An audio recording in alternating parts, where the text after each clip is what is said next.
नमस्कार, स्वागत है आप सभी का हमारे इस खास कार्यक्रम आखिर क्यों में। हमेशा की तरह मेरे साथ यहाँ स्टूडियो में मौजूद हैं विश्व के जाने माने ज्योतिष, लाल किताब एवं वास्तु के माहिर श्री संजय चोपड़ा जी। नमस्कार संजय जी, आपका हमारे स्टूडियो में स्वागत है। तो दर्शकों, अब संजय जी हमें ज्योतिष और वास्तु के बारे में जानकारी देंगे। दोस्तों, हम रोजाना की तरह कोई ना कोई विषय लेकर आप लोगों के सामने आते हैं। आप लोगों को जर्नल चीजों के बारे में, जर्नल मुश्किलों के बारे में बताते हैं, उनके आसान उपाय बताते हैं। और मुझे उम्मीद है कि जो लोग इन एपिसोड्स को, मेरे प्रोग्राम्स को देखते हैं और उनमें बताए हुए उपायों को करते हैं, डेफिनेटली उनको अपने जीवन के अंदर वो लाभ प्राप्त होता है जिसकी उन्होंने कभी उम्मीद नहीं की थी। तो दोस्तों, आज का विषय हम लेकर चल रहे हैं वो है व्यापार। व्यापार के अंदर एक दुकान भी आती है, व्यापार के अंदर एक होलसेलर भी आता है, व्यापार के अंदर एक सेल्समैन भी आता है, व्यापार के अंदर एक इंडस्ट्रियलिस्ट भी आता है।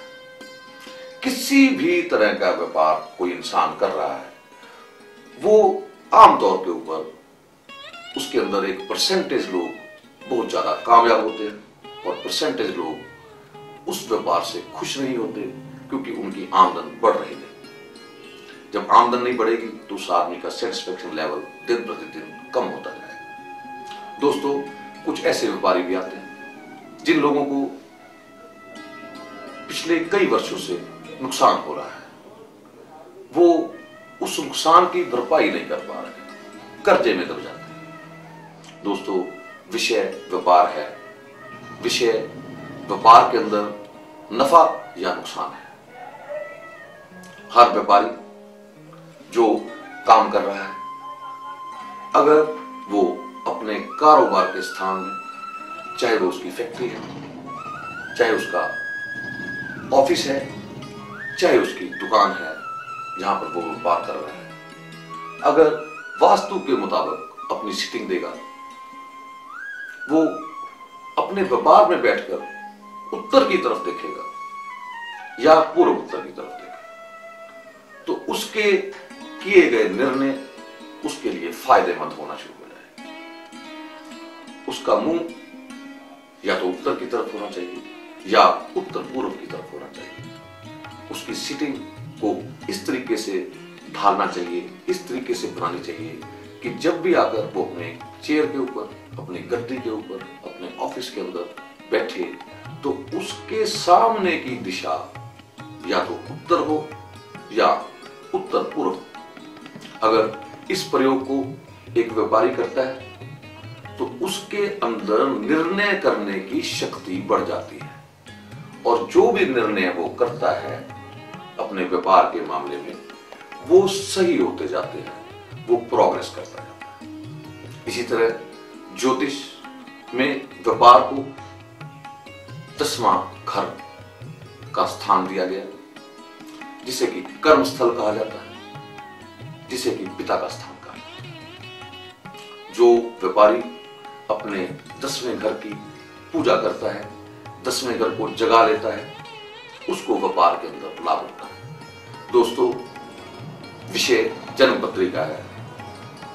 जन्मपत्री को देखकर उसके 10वें घर में कौन सा ग्रह है या 10वां घर खाली है, वहां पर क्या फिट करना चाहिए, कौन सा उपाय करना चाहिए, वो सटीक उपाय तो हम जन्मपत्री को देखने के बाद ही बता सकते हैं। लेकिन इन जनरल व्यापारी को घबराने की जरूरत नहीं है। अगर उसकी जन्मपत्री नहीं है, अगर वो हमारे साथ नहीं मिल सकता, हमें नहीं कॉन्टेक्ट कर सकता, तो भी उसे अपने 10वें घर को जगाने के लिए, अपने 10वें घर को प्रफुल्लित करने के लिए ज्योतिष के मुताबिक छोटे छोटे उपाय जरूर करने चाहिए। दोस्तों, मैं एक और बात कहना चाहूंगा कि जो प्राइवेट नौकरी होती है वो भी ज्योतिष के अंदर, व्यापार के अंदर आती है। वो आदमी भी व्यापार कर रहा होता है, सरकारी नौकरी व्यापार में नहीं होती। तो जितने भी प्रोफेशनल हैं, चाहे वो ऑफिस में काम कर रहे हैं, चाहे वो खुद का काम कर रहे हैं, चाहे वो जॉब कर रहे हैं, अगर वो प्राइवेट सेक्टर में है तो वो व्यापारी हैं उनके लिए मैं आज कुछ छोटे छोटे सरल जर्नल उपाय बताने की कोशिश करूंगा। जैसे कि पहले मैंने एक चीज वास्तु के मुताबिक बताई कि एक इंसान जो प्रोफेशनल है, जो बिजनेसमैन है, जो इंडस्ट्रियलिस्ट है, उसे अपने बैठने का स्थान प्रॉपर्ली नियत करना चाहिए। उसे नॉर्थ को उत्तर को या नॉर्थ ईस्ट को उत्तर पूर्व को देखना चाहिए। वहां पर बैठकर किया गया कार्य उसकी प्रगति के अंदर सहायक होगा।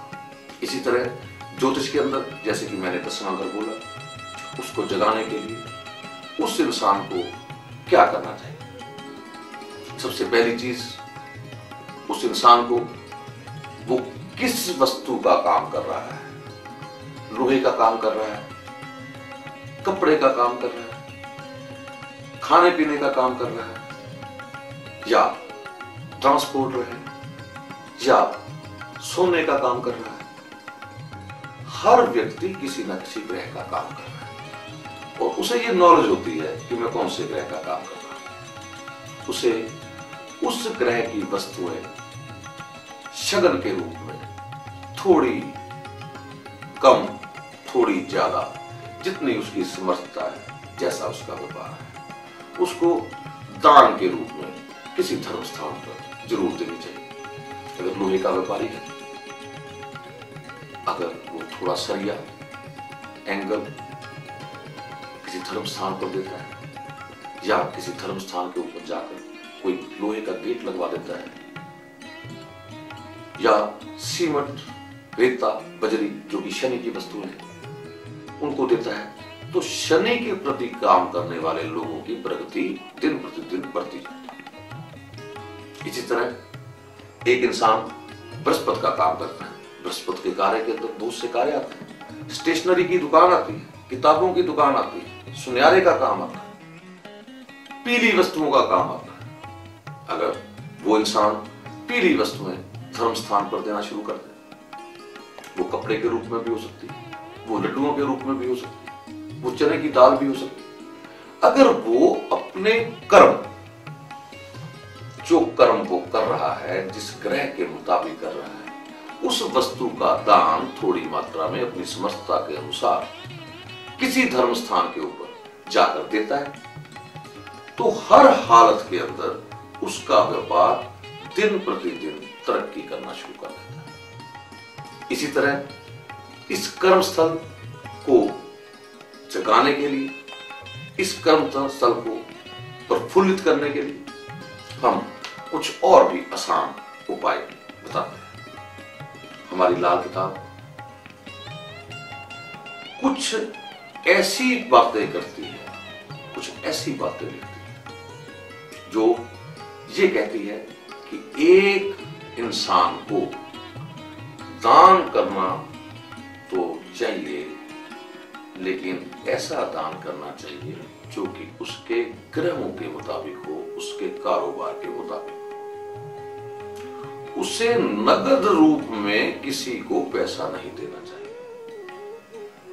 अगर आने वाले व्यक्ति जो कि जैसे कि बेगर्स भीख लेने के लिए दुकानों पे, ऑफिस के अंदर आते हैं, उनको पैसा देने की बजाय कुछ खिला दिया जाए, कोई कपड़ा दे दिया जाए पहनने के लिए, वो ज्यादा उत्तम होगा, उसका फल ज्यादा मिलेगा। दूसरी तरफ एक इंडस्ट्रियलिस्ट है, उसके पास कुछ लोग आते हैं कि हमें फला कार्य करना है, उसके लिए कुछ दो।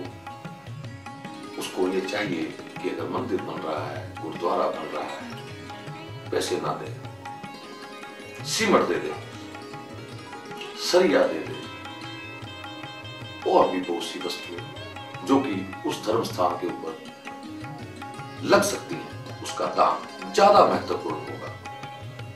पैसों के दान से वस्तु का दान ज्यादा महत्वपूर्ण होगा। ये लाल किताब के अंदर कई जगह के ऊपर बताया गया कि पैसे को देने से वो लाभ प्राप्त नहीं होगा। अगर आप उस चीज की जरूरत को पूरा करोगे, कोई आइटम दोगे, कोई वनस्पति दोगे, तो उसका फायदा ज्यादा। एक आदमी लंगर के लिए दान मांगने आता है, दे दीजिए उसे चने की गोली, दे दीजिए उसे घी का टीन, बजाय कि आप 1100 रुपए की 500 रुपए की पर्ची करवाएं। वो पैसे किसी गलत कार्य में लग सकते हैं, लेकिन ये चीज कभी भी फजूल नहीं जाएगी। संजय जी, यह सनी जी का कॉल आया हमारे पास। ये दिल्ली से कॉल कर रहे हैं। इनका डेट ऑफ बर्थ है 15 अक्टूबर 1960 और इनका टाइम है सुबह के 10:30 बजे। ये अपने बारे में जानना चाहते हैं। ऐसा है कि इनकी हॉरोस्कोप मेरे सामने है। ये क्या पूछना चाहते हैं ये तो मुझे नहीं मालूम, लेकिन मुझे ऐसा नजर आ रहा है कि ये कर्जे के अंदर डूबे हुए हैं। इनके ऊपर डे बाय डे लोन्स बढ़ रहे हैं और इसके लिए इन्हें छोटे छोटे उपाय जो मैं सजेस्ट करता हूं करने चाहिए। ये उपाय बिना खर्च के हैं। एक तो इन्हें चाहिए कि सुरमा डली वाला पत्थर सुरमा लेकर किसी भी वीरान जगह के अंदर जाकर दबा दें और जिस औजार के साथ खुरपा, चाकू या पेचकस जिससे जमीन को खोदेंगे उसको वहीं फेंक दें। दूसरा, इन्हें ये चाहिए कि ये 10 या 10 से ज्यादा अंधों को खाना खिलाएं, पैसा मत दें। और तीसरा चाहिए कि हर शनिवार, बाकी के जो ऊपर के 2 उपाय मैंने बोले वो कभी भी कर सकते हैं, दिन के वक्त कर सकते हैं, लेकिन ये उपाय जो मैं तीसरा बोल रहा हूं, इन्हें हर शनिवार हनुमान जी के पैरों में सिंदूर चढ़ाना चाहिए। इससे इनकी चिंता खत्म होगी, दिन प्रतिदिन इनका कर्जा कम होता जाएगा। मुझे उम्मीद है कि ये इन उपायों को करेंगे और लाभ उठाएंगे। तो सनी जी, आप संजय जी द्वारा ये लाल किताब के उपाय करिए। हमें अवश्य उम्मीद है कि आपका कर्जा भी कम होगा और कारोबार में भी आपको उन्नति मिलेगी। तो दर्शकों, हम आपको बताएंगे कि जीवन सार क्या चीज है। जीवन सार के लिए आपको भेजना पड़ेगा हमें अपना डेट ऑफ बर्थ, जिसे कि कहते हैं जन्म तारीख, उसके साथ आपका जन्म का समय जो सुबह है या शाम को है, व उसके साथ आप हमें बताएंगे कि आपका जन्म कहाँ हुआ, किस देश में हुआ, किस प्रदेश में हुआ, किस गांव में हुआ। इन सब चीजों को इकट्ठा कर हम आपका जीवन सार बनाएंगे, जो कि 1 वर्ष या 10 वर्ष के लिए होगा। उसके अंदर टोटल जीवन का सार भी होगा। इन सब चीजों को मिलाकर हम आपके वर्षफल बनाते हैं। वर्षफलों को मिन्यूटली स्टडी करते हैं। स्टडी करने के बाद मैं खुद अपने हाथों से उनके बहुत ही सस्ते उपाय, जो कि एक आम इंसान अपने जीवन में करने के बाद अच्छे रिजल्ट प्राप्त करता है, ये सब चीजें हमारे जीवन सार के अंदर लिखी हुई हैं। आपको हम कोरियर करेंगे। आपको वक्त के ऊपर उन उपायों को करना होगा। जैसे ही आप उन उपायों को करेंगे तो आप अपने जीवन को सफल बना सकेंगे। ये जीवन सार लाल किताब के अनुसार उपाय बताता है, ताकि आप सस्ते वनस्पति के ऊपर आधारित व मेटल के ऊपर आधारित बिना किसी मंत्र तंत्र के उपाय करें, आसान उपाय करें व अपने जीवन को सफल बनाएं। ये जीवन सार एक ऐसी पुस्तिका है जिसको पढ़ने के बाद आप अपने जीवन में सभी तरह की दिशाएं प्राप्त कर सकते हैं। आपको कौन सा काम करना चाहिए, आपको कब मकान बनाना चाहिए, नहीं बनाना चाहिए, या आपको अपने कौन से शिक्षा क्षेत्र के अंदर जाना चाहिए, ये सारी चीजें मोटे रूप से जीवन सार में लिखी होती हैं। व कठिनाइयां जो कि आपके किसी भी वर्ष में आने वाले वक्त में आपको तंग करेंगी, उसके लिए सरल उपाय मैं खुद अपने हाथ से लिखकर आपको भेजता हूँ।